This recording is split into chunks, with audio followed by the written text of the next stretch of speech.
Hey guys and ghouls, welcome back to the Cozy Ghost. I'm your host October, and welcome back to First Snow. Let's just get right back into it.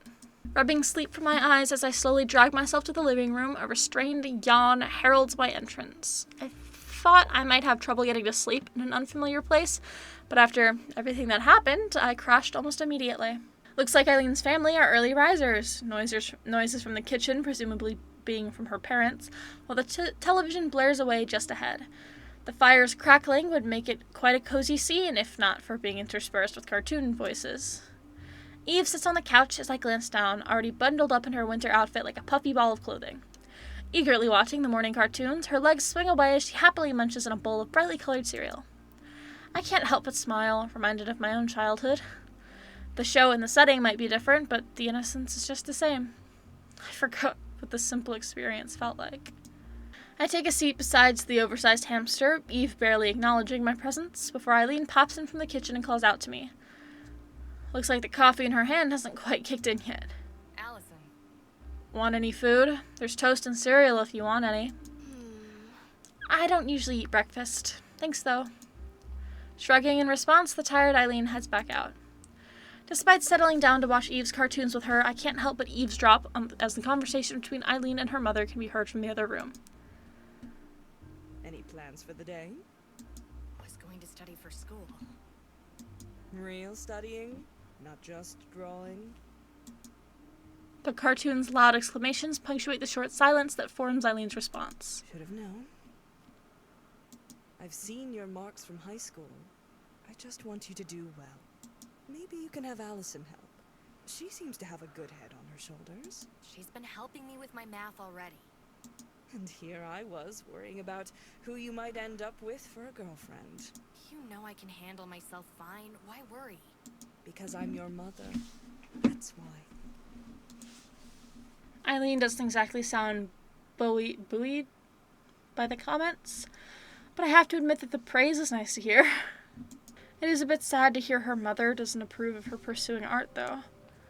I wonder how tempered this exchange is, thanks to them keeping things together since I'm around. Well, morning, you two. Going out, dear?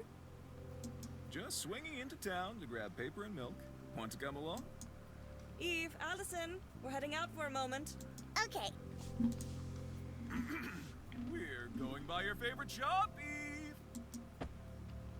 I'm coming! She drops her almost finished bowl onto the coffee table so hastily that it nearly spills, skittering out the door with a faint pitter-patter on the carpet. It's amazing how much energy kids have. Eileen's parents give a short farewell as they escort Eve out, the girl racing out straight to the car. To be a child again, filled with excitement for the next car trip or television show. With her family out the door, Eileen watches them drive off before heading over. I shift over a little as she drops onto the couch, setting her coffee down with somewhat more care than her sister's cereal.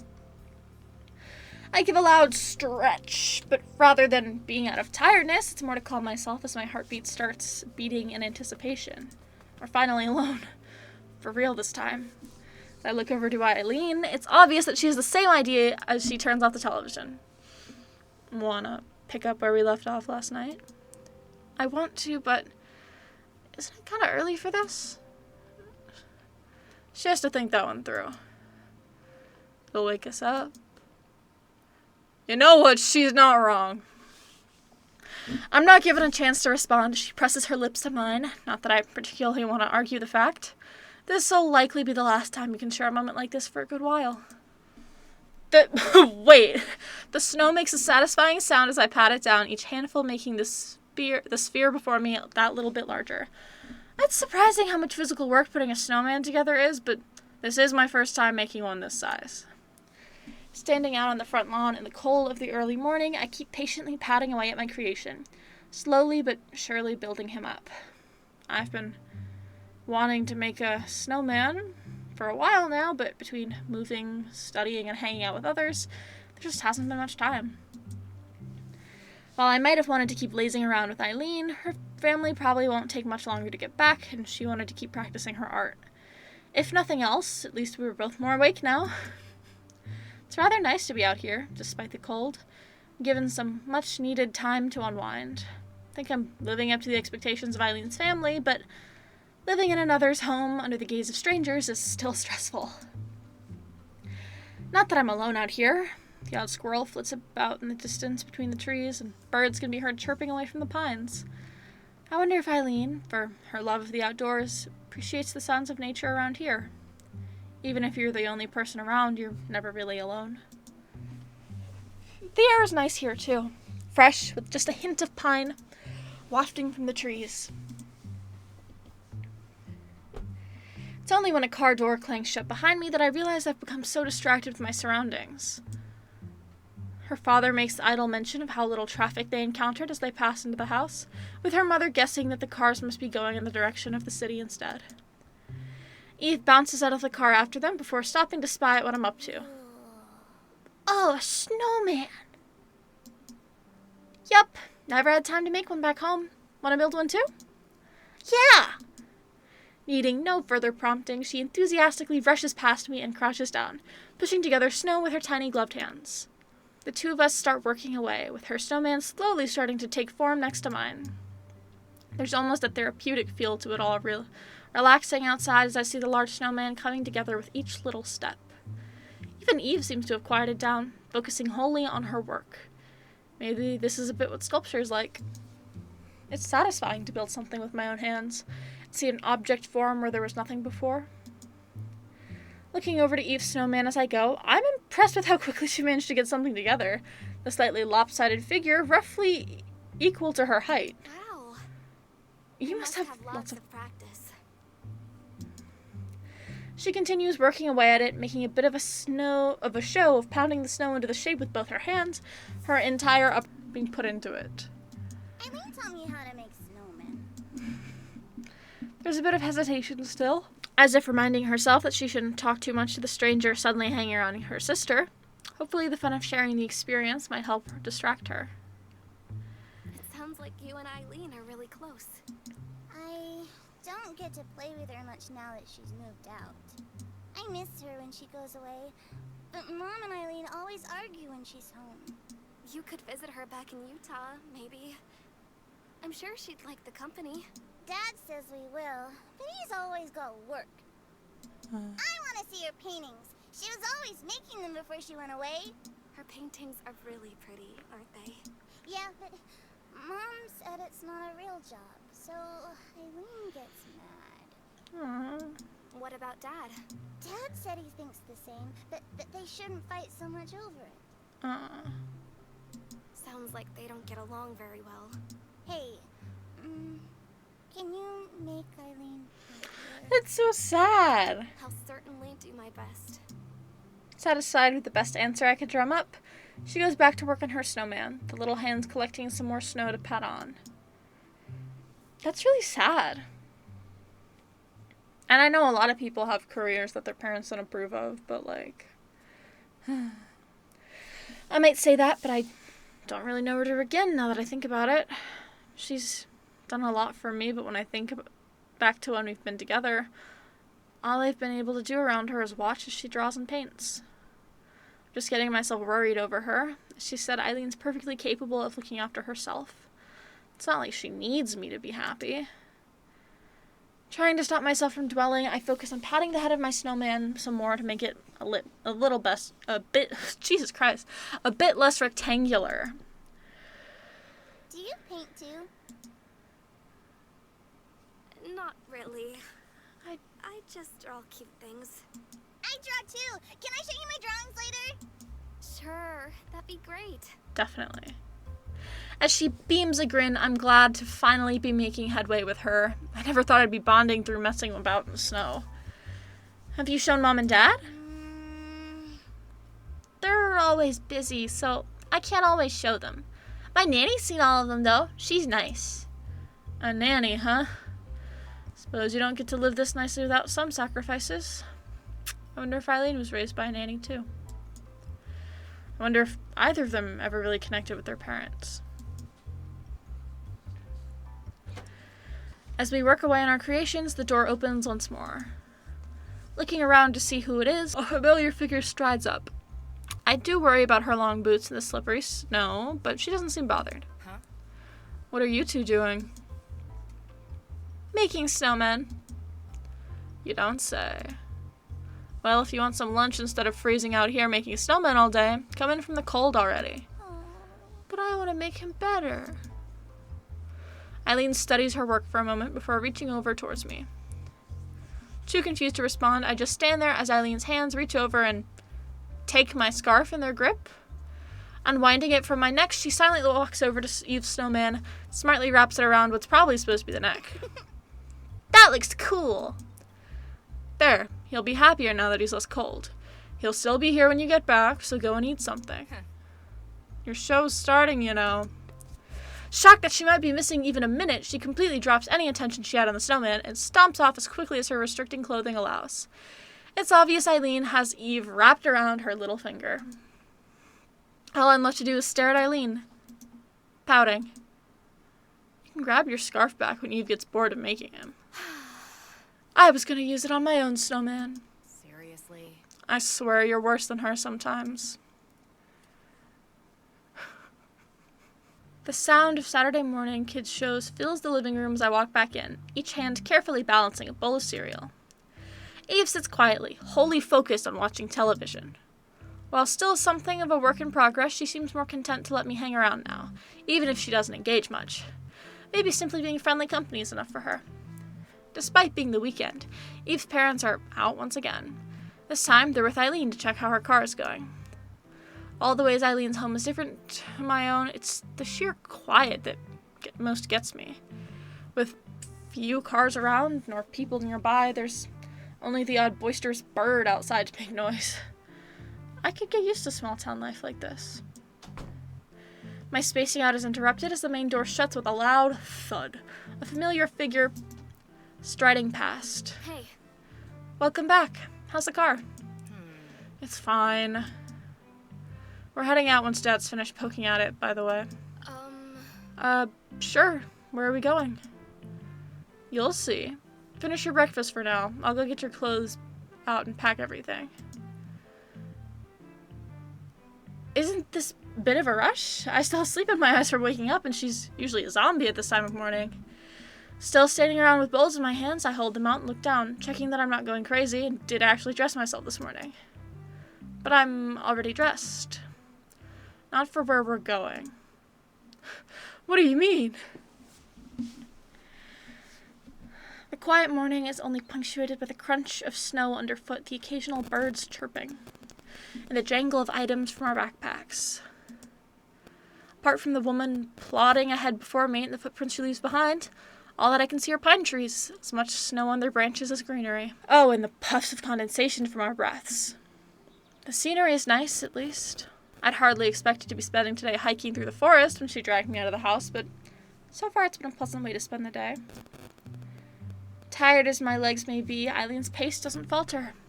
The hiking clothes she lent me hung off my frame, but I suppose that should have been expected, given our height difference. They're comfortable, though, and most of all, warm. Picked a good day for all this. Not exactly warm, but at least it's not bitterly cold. She says this with all the care that one might give when looking out the window of a morning. Eileen really seems to be treating this as an almost everyday activity.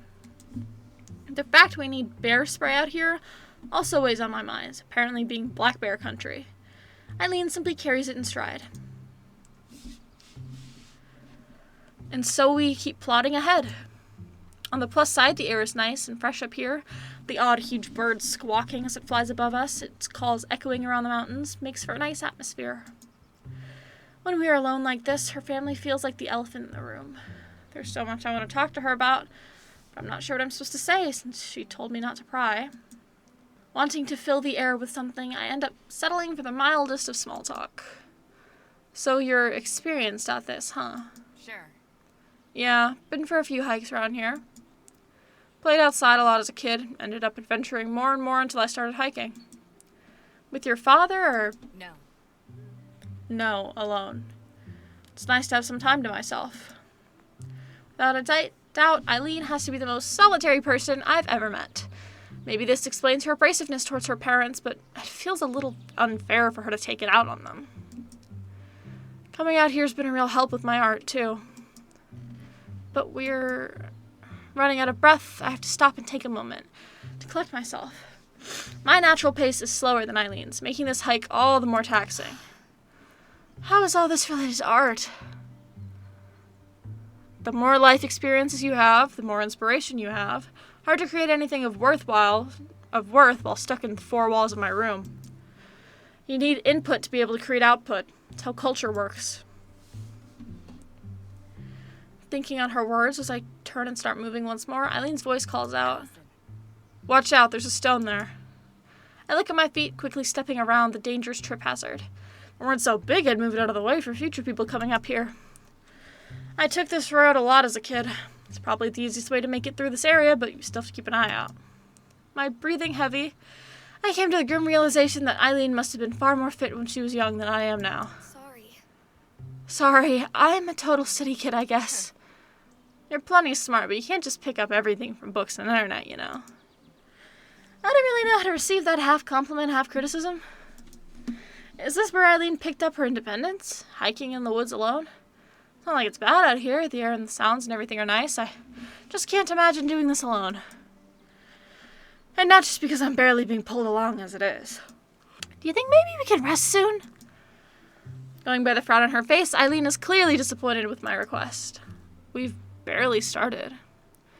There's a resting place I want to reach, but can't stop every few minutes if we want to get back by sundown. Just how far does she plan to take us? The sound of the river getting louder and louder as we walk before the two of us finally reach a clearing after a couple hours or so of hiking. Despite barely being able to walk, I've kept myself from complaining anymore, not wanting Eileen to be disappointed in me again. The two of us slowing to a stop as she looks around, seems we'll finally be making a pit stop here. Same as it always was, looks like nobody's messed with it. I'm about to ask what's so significant about this place before she bends down and sweeps some snow off a few large rocks, showing them to be purposefully set in a small circle. Here, have a seat. Setting herself down on a particularly large rock, I quickly follow her lead and sit next to her. Looks like most of the rocks here were carefully set in the ground to make a little campsite, positioned next to the gently flowing river. My legs are happy I get to sit down. Looks like you've come here before? I ended up building this place up into a little base camp over the years. Bears kept taking out anything I brought in or set up, but at least I'd leave the rocks and ditches alone. Eileen makes herself comfortable as she pulls out a tin and thermos to pour herself some water, while I cup my hands and huff into them to warm them up a little. With the two of us settling down to recover for a while, I listen to the sounds around us. It's so different to my own home, the sounds of cars and crowds replaced by the river's slow trickling and various birds and other wildlife. Somehow it isn't a surprise that this is the kind of place Eileen would like.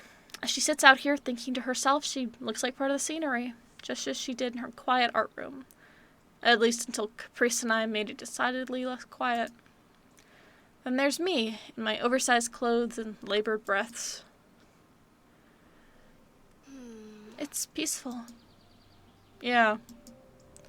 I thought my apartment was quiet, but it's nothing like this. Huh? Your place wasn't quiet at all when I was there. Constant cars, construction, and people walking by. I'm not like you. I've only ever lived in the big city. I was worried about being so far from home, but I think I like it here. Playing with Eve has been fun, too. Your family's been really nice to me as well. Eileen's face sours, making me immediately regret adding that last addendum, or more to the point, that lecturing tone. I want to understand her, but she only gives me small pieces to work with, not enough to puzzle things together. I knew my sudden intrusion into her home would be at least a little awkward, but I've begun to realize Eileen's resistance to bringing me here was about more than that. I started speaking before even gathering my thoughts. This isn't a great start. Just, what is it that makes you want to be away from them so much? To move to a different state? I mean, is it just about your choice of career, or can we not bring all that up? I came here exactly to get away from my parents being on my case. And then there was silence. That explains her rush in the morning to organize our hiking trip out here, especially if she was stuck with her parents while they gave her car a spin around town. So what am I even here for? Something up? I thought you brought me out here because you wanted me to wanted to share it with me. I was really excited to see the kinds of things you did growing up. Her face tells me that she hadn't even considered that reasoning. I feel a little stupid for attaching so much reasoning to this feeling now. Well, I mean, wouldn't be a good look if I left you at the house while I wasted time out here. So this was just stress relief for her. Even now she's not looking at me, probably more busy thinking things over with regards to her family. I open my mouth to try and ask her about it, but I can't work out what I want to say. I'm just here because she feels obligated to invite me. I guess I should have realized she doesn't want me here. She didn't want me here at her home at all. I'm the invader. I'm in her space. It's no wonder she treated me like a burden this entire walk. If I was going to get in her way, she should have just said so. In the end, the only reason I even know anything about her disagreement with her parents is because Eve told me. Eileen doesn't want me to know. For now, I'll just have to be content as a spectator, looking into her life without getting too involved. I quickly look to her, but rather than acting contrite, she's pointing to my left side with her gaze focused. An insect seems to be lazily crawling on top of my left hand, the thing about a fingernail in length and jet black. I don't recognize it, but it looks harmless enough. To be honest, I couldn't care less about the little beetle right now. You're not worried? Should I be? Well, I mean, most people don't like bugs crawling on them. I just shrug, leaning down to press the side of my hand to the cold ground while gently persuading the bug to get off with my other hand. After a bit of effort, the little fellow gets off my glove and onto the soil, scampering off a little faster for the experience. It won't hurt me. What, just another of your animal friends? I'm not exactly in the mood for being teased. It's the kind of thing you can learn in books or on the internet. She laughs it off, but I'm sure she can tell I'm being snippy. With that, she stands up, putting her thermos and cup back into her backpack before dusting herself off. Ready to keep going then? We've still got the afternoon ahead of us. Sure. Yeah, sure. I try to put as much enthusiasm into it as I can muster, but I get the distinct feeling that I'm just along for the ride. And so she pushes forward without looking back at me. This is always where I am with her. Whether I'm watching Eileen paint or watching her hike, I'm always far behind her with eyes on her back.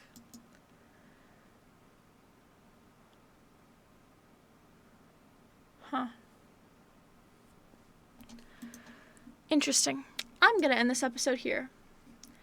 Thank you so much for watching. If you liked this video, click the like button, subscribe, check out my other videos.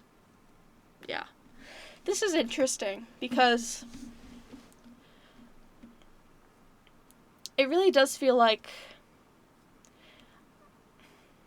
I don't know, Eileen is very much putting her off, like holding her at a distance. But Allison also kind of pushed her way in a way that Eileen wasn't wanting.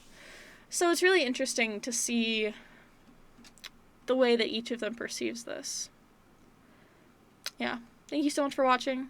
If you like this video, give it a like, do whatever. Thank you so much. Have a wonderful day. Bye!